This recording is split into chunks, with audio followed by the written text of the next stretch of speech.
Think you don't have space to garden? Think again. I'm Erin with the Gwinnett County Public Library, and today we're going to learn a little homestead how-to.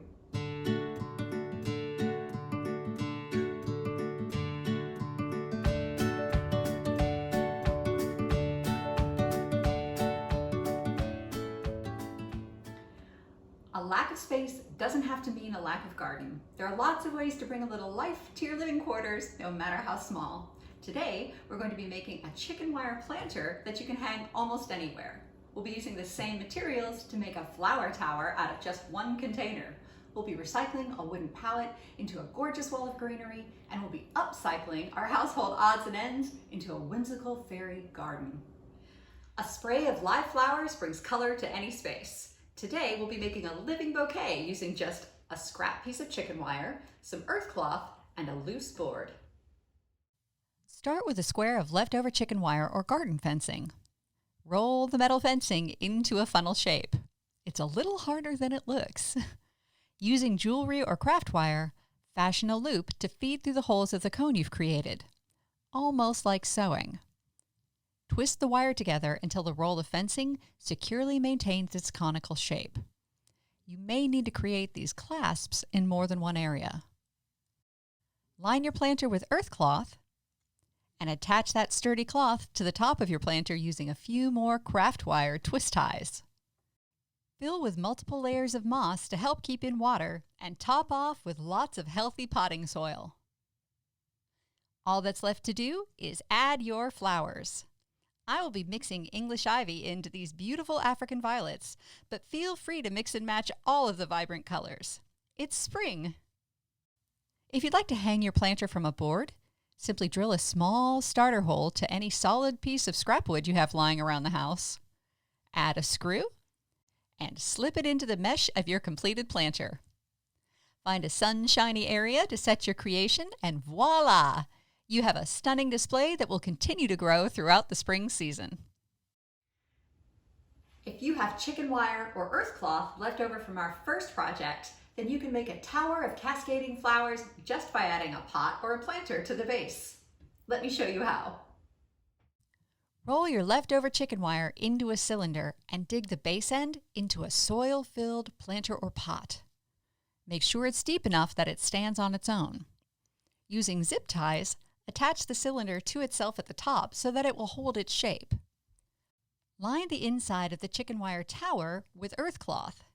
Then lace a few extra zip ties through the cloth at the top, or the fabric might collapse in on itself when you add your potting mix. Fill the lined tower fully with soil, and you have increased your planting area by several feet. Using wire snips, cut away 1-inch square spaces of your garden fencing. Watch your fingers. These edges are sharp. Slice small holes into the earth cloth underneath, leaving access to the soil within the tower. This is where you will plant your bulbs or flower starts. Today, I am planting freesia bulbs 4 to 6 inches apart around the circumference of our wire cylinder. Add a few fast-growing plants to the top for good measure, and in 4 weeks, with a little sunshine and a lot of love, we will have a tower of blossoms and greenery that adds an enormous amount of appeal without taking up an enormous amount of space. Most people think of a wooden pallet as nothing more than a way to get crates or boxes from point A to point B. But if you can get your hands on one of these, the recycling possibilities are endless. Today, we're going to be taking this banged up piece of leftover wood and turning it into an eye-catching living display. Start with a wooden pallet and some earth cloth. Stretch the earth cloth along the back of your pallet and attach it to a crossbeam using a staple gun. You are attempting to make small pockets where you can keep soil for your plants, so run your staples along the edges and lip of the board you would like to use as a shelf for your garden. I folded the earth cloth over twice so that it would be a little sturdier. Measure down about 4 to 6 inches, staple securely, and then fold the earth cloth back onto itself. Staple again. None of this has to be pretty. No one will see the back of your work, and all of these staples help create the small area within which you can garden. As soon as your fabric is secure, cut away the excess from the roll. turn your palette around, fill each pocket with potting soil, and add plants. The result is a hardy wooden structure with a small footprint, which allows you to garden right up the wall. Add a little time, and your wooden palette will be a vertical garden that will make your friends and family green with envy. Today, we're going to upcycle all of your odds and ends. And who doesn't love a whimsical fairy garden? Even your youngest helpers will enjoy putting anything you find around the house into a mysterious flora and fauna home. The wonderful thing about a fairy garden is you can build your magical world using whatever you have around the house.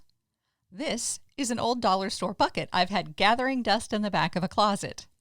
Here's a little bit of moss left over from our chicken wire planter. You can add small sticks or bark, tiny pine cones, whatever is scattered in the yard. I like to add succulents for color, something low maintenance that requires very little water. Small river rocks form a path, and I've added a tiny ceramic friend to our display. You can upcycle anything you have within reach. The only limits on your fairy garden are the ends of your imagination. And that's everything. I hope you've been inspired to bring a little life to your limited space. Thank you for joining us. I'm Erin with the Gwinnett County Public Library, and we'll see you next month for a little Homestead how-to.